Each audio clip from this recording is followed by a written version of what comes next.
5 goals, 1 statement, 1 dominant performance. Welcome to FairPlay, Football AI Review, and Netherlands just announced themselves at this World Cup. In Group F at NRG Stadium in Houston, the Dutch dismantled Sweden 5-1, a result that reshapes the entire group picture and sends a warning to every team still watching from the sidelines. The stakes here were crystal clear. Netherlands arrived sitting on 4 points after their opening draw with Japan, needing a win to strengthen their grip on first place. Sweden, meanwhile, had 3 points from a win over Tunisia and desperately needed a result to stay in genuine contention for qualification.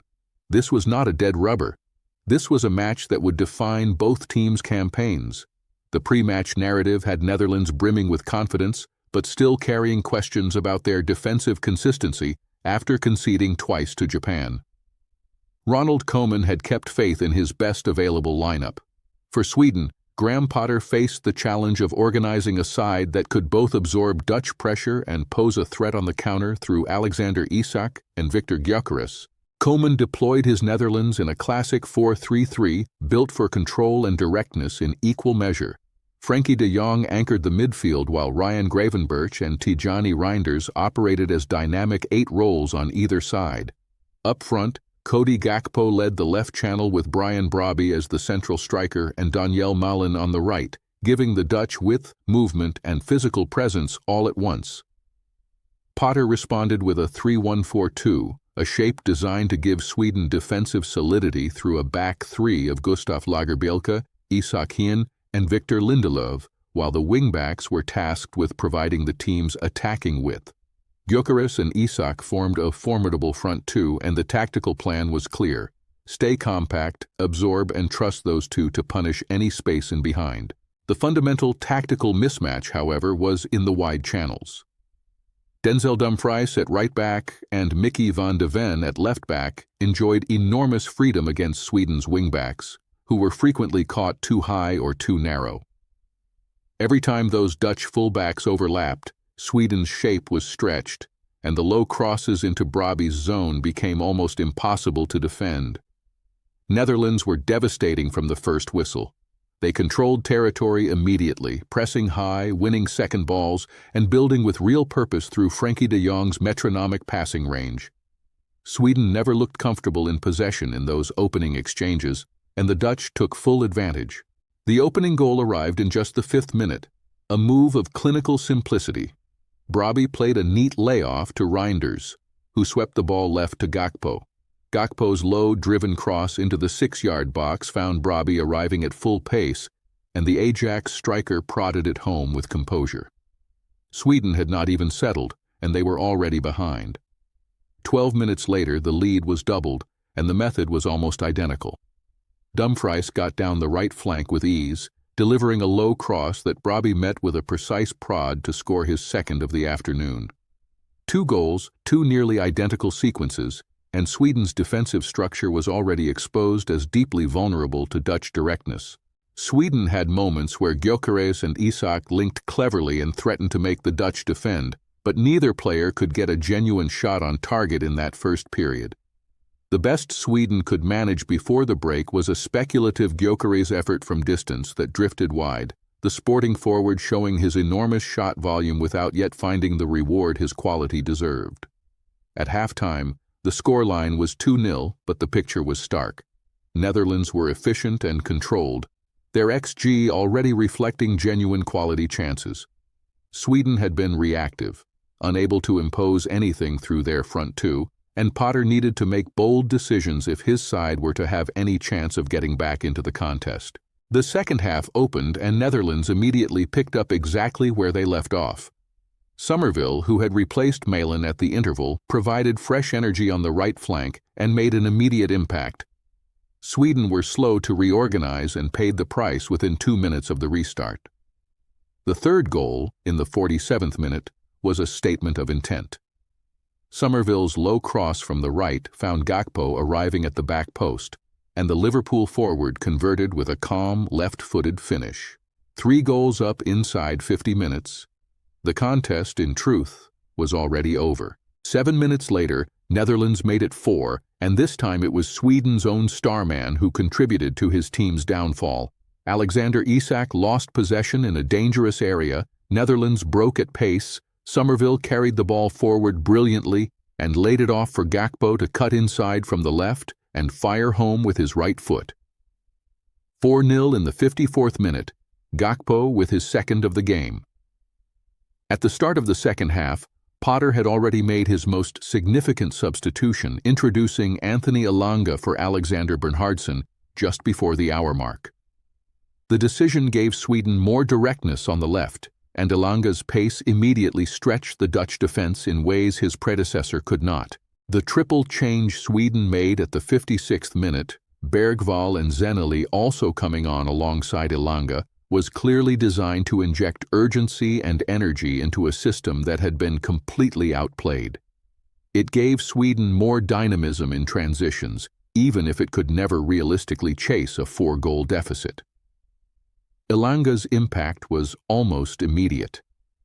In the 59th minute, Isak threaded a perfect through ball in behind the Dutch defensive line, and Elanga ran onto it with purpose before clipping a composed finish beyond Bart Verbruggen. A consolation, but a well-taken one, and it briefly gave Sweden's supporters something to celebrate in a stadium that had largely belonged to the Dutch. Koeman made his own double substitution at the 59th minute, bringing on Toon Koopmeiners for de Jong and Guus Til for Reinders. The changes were primarily about freshness and squad management rather than tactical necessity. Netherlands were 4-1 up and simply managing the game intelligently. Memphis Depay arrived in the 72nd minute for Brian Brobby, the 2-goal hero departing to a well-deserved reception.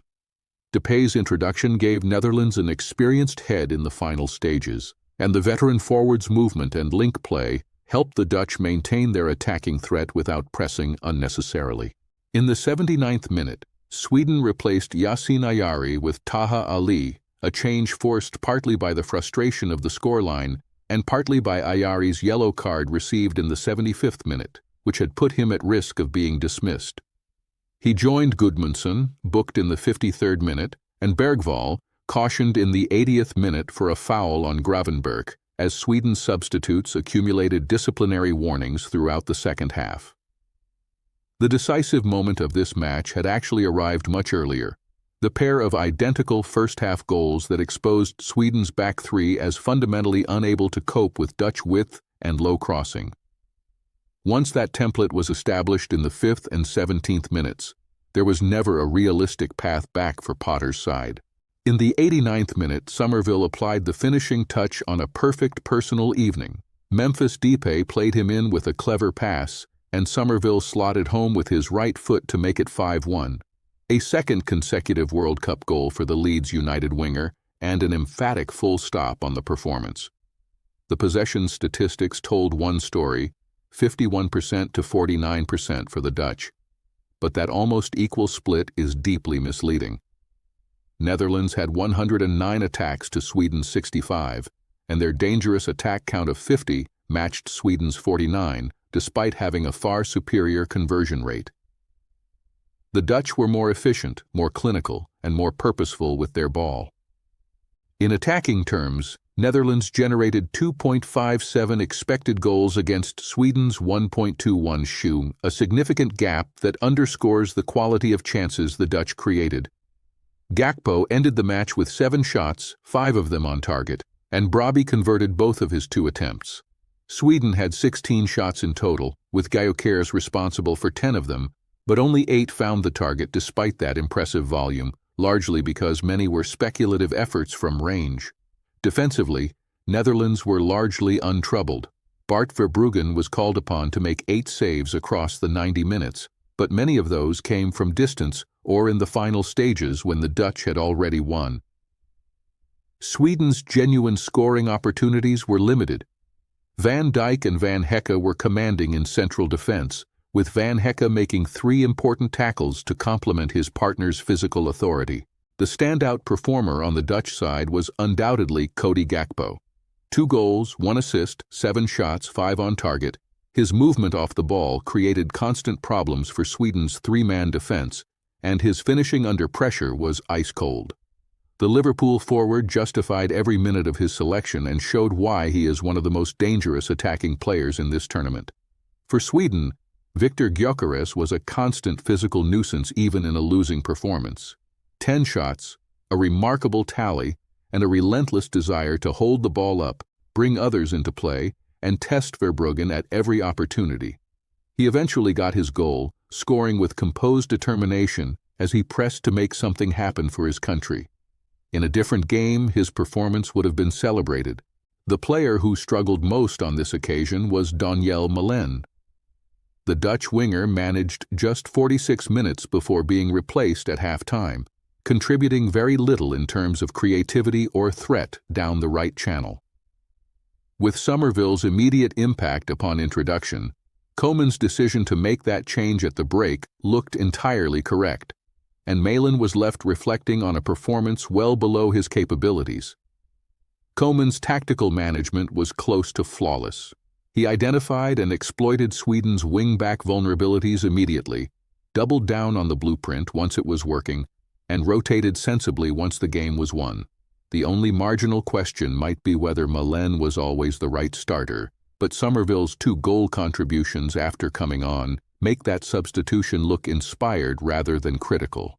Head-to-head, this result continues a dominant trend for the Dutch against Sweden. Netherlands have now won both meetings in this fixture in the last decade, with the 2017 qualifier also ending in a Dutch victory.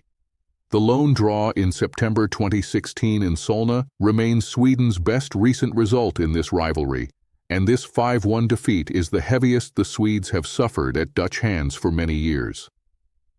Netherlands arrive at this stage of the tournament in excellent shape.